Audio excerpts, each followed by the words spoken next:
Hello everyone, আসসালামু আলাইকুম। কি অবস্থা সবার? আই জাস্ট হোপ সবাই অনেক বেশি ভালো আছেন। আলহামদুলিল্লাহ আমি অনেক ভালো আছি।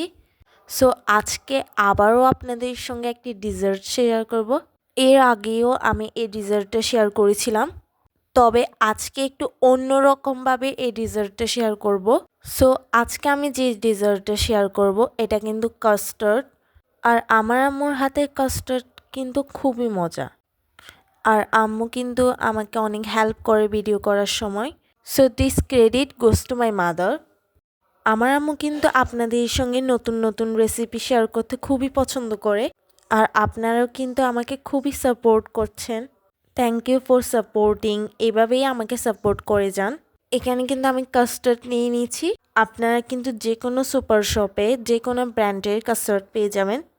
এরপর আমি দিয়ে দিচ্ছি আগে থেকে জাল করা নর্মাল লিকুইড মিল্ক।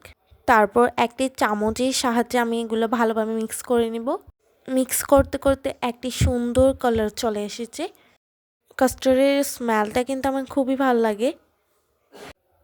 এখানে আমি আগে থেকে যে লিকুইড মিল্ক বয়েল করে রেখেছি ওইখানে আমি কাস্টার্ডের মিশ্রণটা দিয়ে দিব।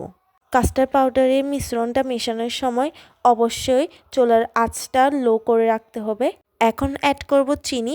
আপনারা যে যেরকম চিনি পছন্দ করেন ওই রকম অ্যাড করতে পারেন। চিনিটা অ্যাড করার পর আমি ভালোভাবে মিক্স করে নিব।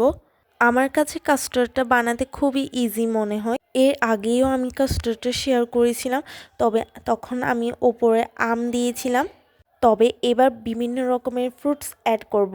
দিয়ে দিব গ্রেপস, অ্যাড করব পোমেগ্রেনেট, দেন অ্যাড করব পিস করা অ্যাপেল, অ্যাড করব পিস করা papaya, and finally custard ready. Don't forget to like, comment and share. Thanks for watching this video. আল্লাহ হাফেজ।